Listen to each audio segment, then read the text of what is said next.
Bonjour à tous et bienvenue pour ce nouveau test. Aujourd'hui on va parler d'un produit un peu spécial. On reste dans le domaine de la photo un peu smartphone puisqu'on va parler cette fois-ci d'impression. Et donc je vous présente cette belle machine qui est le HP Sprocket Studio et qui est donc une imprimante photo pour tout le monde qui est vendue à 150 €. Je remercie le Café du Geek qui a proposé entre les diverses personnes du groupe de youtubeurs qui voulaient tester. Je me suis dit bah tiens, pour changer un peu, si on testait ça. Et donc ce qui fait que je me suis retrouvé avec ce petit objet avec des cartouches et donc du papier pour m'amuser un petit peu. Donc j'ai fait quelques photos diverses et variées dans différents styles pour me faire une idée un peu exacte de quoi penser de cette imprimante. Donc vous pouvez voir que j'en ai fait pas mal. Je vais vous en faire défiler quelques-unes après pour montrer un petit peu ce que ça vaut et je vais vous parler de ça. Ce qui est bien, c'est que ça devrait être une vidéo assez rapide. Ce qu'il faut savoir, c'est que cette imprimante coûte à peu près donc 150 €. Et alors, par contre, j'essaie de trouver le prix du boîtier, justement. 20... Mais ça, c'est des petits. Oh, moi, je vais en 10 par 15. Ça. Et donc, ce qui fait que ce sont donc justement des photos qui sont faites en 10 par 15 cm. Et donc, quand vous les achetez, normalement, vous avez un pack avec donc deux cartouches. Les cartouches qui ressemblent à cela. Et aussi, donc, vous avez 80 feuilles donc, pour vous amuser. Donc, sachant que chaque cartouche représente 40 impressions. Donc, c'est ça, 40 impressions. Et donc, oui, ça. Et en plus de ça, derrière, vous avez donc les différentes feuilles. Donc, ce qui fait que j'aimerais bien retrouver, mais j'ai l'impression que ça ne veut pas, ou que c'est pas encore en vente. Alors je l'ai trouvé, donc ce qui fait qu'on a droit à 80 feuilles donc avec l'encre, donc avec la cartouche pour 31,50 €, ce qui reste assez correct en termes de qualité et enfin en termes de prix. Et donc ensuite vous verrez un peu la qualité, donc je vais montrer ça. Donc ce qui fait que le principe est assez simple, vous branchez l'imprimante et vous avez une application qui est l'application HP Sprocket, donc la HP Sprocket App. Et donc ça vous permet de lier en Bluetooth votre smartphone avec donc l'appareil et c'est à partir de là que vous allez pouvoir faire donc les impressions. Vous pouvez même acheter les feuilles directement dessus. Bon, pour l'instant c'est pas vendu donc il faut aller chercher ailleurs sur Google, mais ça propose un raccourci pour l'acheter directement dessus. Vous avez un accès à votre galerie et vous pouvez même avoir un accès à votre Google Photos. Donc ça c'est pratique pour ceux qui ont un gros album et qui n'ont pas forcément toutes ces photos sur le smartphone. Vous pouvez le brancher, enfin le connecter directement à Google Photos et donc vous pouvez directement choisir par rapport à ça ou divers albums. Au niveau de l'impression, on est donc sur une impression, vous mettez les feuilles donc dans le bac, vous pouvez mettre 10 feuilles. Ensuite, vous avez un petit système pour voir si c'est connecté, vous avez une petite LED, vous allumez, vous connectez et vous faites imprimer. Donc, ce qui fait que déjà, il y a le temps d'envoi de la photo qui met à peu près 15 à 30 secondes, c'est un petit peu long.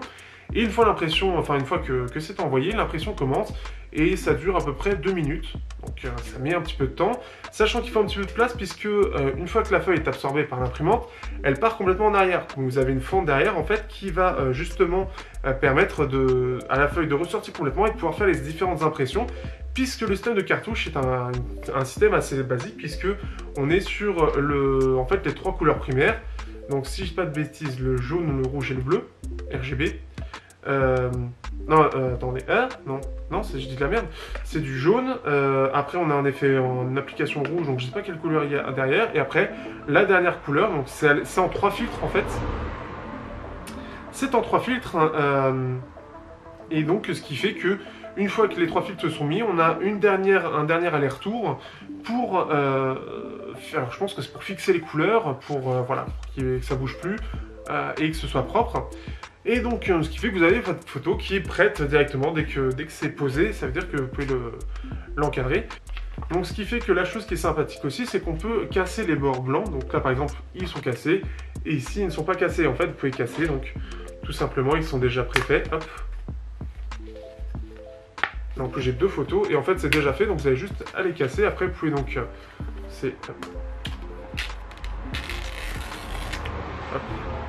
C'est propre et c'est précis, ça permet donc d'avoir une photo que vous pouvez donc encadrer et que vous pouvez donc mettre là où vous voulez, sans bord, donc ça reste assez joli.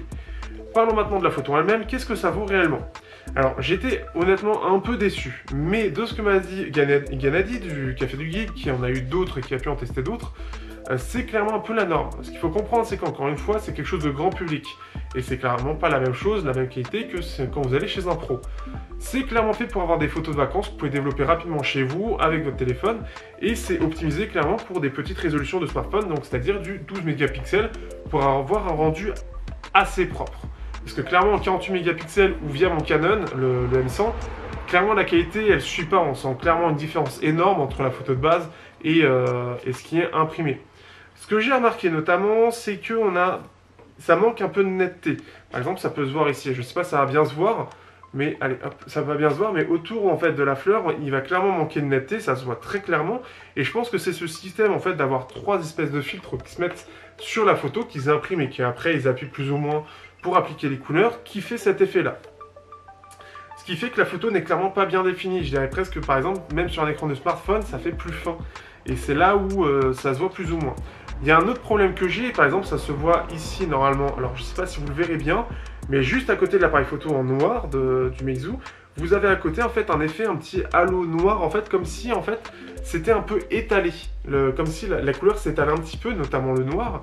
Et ce qui fait que ça fait bizarre, et ça fait assez bizarre, pardon. Et c'est un peu particulier. Ça manque aussi clairement de dynamique. Je ne sais pas du tout comment c'est géré, mais par exemple ici on est censé voir un écran que l'on ne voit pas du tout. C'est juste tout complètement noir. Vous allez voir plusieurs photos qui vont défiler, et c'était justement pour en avoir un maximum de choses. Il y en a une que je n'ai pas montrée, par exemple c'est celle-ci, qui est clairement beaucoup plus éclairée dans la réalité. Donc c'est une photo de nuit qui est plutôt pas mal et qui est très jolie avec un côté avec les vagues en fait qui donne un effet un petit peu je sais pas, un petit peu de fumée en fait. Et là en fait ça passe pas du tout, on voit quasiment rien sur la photo, elle est inexploitable, c'est à dire que si vous l'accrochez sur un mur, on va juste pas comprendre ce que c'est. Vous avez la même idée là. Donc pareil, où vous avez un effet de halo de ce côté-là en fait de l'image, avec le noir qui s'étale un petit peu. Et c'est globalement ça sur pas mal de photos. Vous allez pouvoir faire de très belles photos, mais aussi pas mal de photos où on sent que la netteté n'arrive pas à suivre. Par contre, celle-ci, elle passe plutôt bien, donc c'est ça que je n'ai pas montré non plus. Mais pareil, encore une fois, la même chose, ici en bas, on a un effet un peu de flou, un effet de halo autour du noir, qui est un peu dommage. Et on a ça sur beaucoup de photos, et c'est un peu dommage. Bon, par contre, le côté portrait que vous pouvez voir ici, ça passe plutôt bien. Et c'est ça en fait, c'est-à-dire que clairement il est optimisé pour une qualité d'image assez simple. C'est-à-dire que si on fait quelque chose d'un peu complexe, comme par exemple le château qu'il y a chez moi, donc vous pouvez voir ici, on voit clairement beaucoup de défauts sur la photo et clairement un manque de netteté qui est très visible. Et je pense que c'est encore une fois dû à ce système d'impression qui est extrêmement compact et simple, mais qui va clairement altérer la qualité de la photo. De plus, l'autre chose qui se remarque énormément, c'est aussi au niveau des couleurs, on n'a pas du tout les mêmes couleurs que la réalité.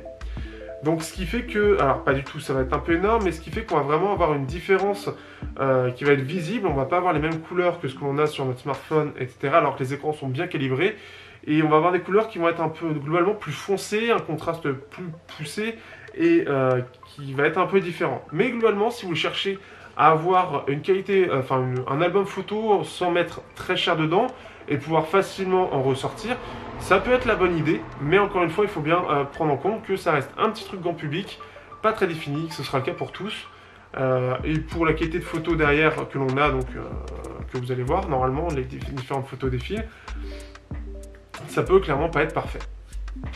Donc ce qui fait que ce que je pense de cette imprimante photo, c'est que c'est clairement bien pour chez soi, pour développer plein de photos assez facilement, mais clairement la qualité des photos elles-mêmes reste passable, elle est plutôt correcte, ça va juste être des bons souvenirs qu'on pourra accrocher, mais on va pas s'extasier sur la qualité de la photo elle-même. C'est clairement pas la priorité de cette imprimante, sinon ça aurait coûté beaucoup plus cher je pense, pour l'achat des cartouches, etc. Ça a été forcément... Il y a dû y avoir des concessions. Et voilà, et comme je le redisais, c'est encore une fois quelque chose de visible sur plein d'autres imprimantes photos. Et je pense que c'est le côté grand public. Dernière chose donc que je n'ai pas dit aussi sur le côté l'application photo, on a un petit système qui permet de numériser les photos. C'est-à-dire que les photos qu'on envoie à l'imprimante derrière, on a un petit truc qui s'appelle révéler et qui permet de révéler quelque chose sur la photo. Ça a jamais fonctionné sur mon appareil. Chaque fois que je regarde des photos, qui est censé révéler quelque chose, je ne sais pas ce que ça révèle. Donc là-dessus, je pourrais pas vraiment en parler par rapport à ça, mais sinon l'application est très propre, très facile d'utilisation, elle guide bien par rapport à la connexion, c'est vraiment bien de ce point de vue-là, il y a une connexion automatique qui se fait, donc j'ai pas grand-chose d'autre à reprocher à cet appareil. J'espère que ce test vous aura plu, ou en tout cas vous aura aidé un petit peu à comprendre, si vous étiez intéressé à savoir si vous la vouliez, mais encore une fois, attention, si vous attendez une qualité d'image de port, bah c'est pas du tout le cas. Sur ce, je vous dis à bientôt pour un prochain test sur Teknoid.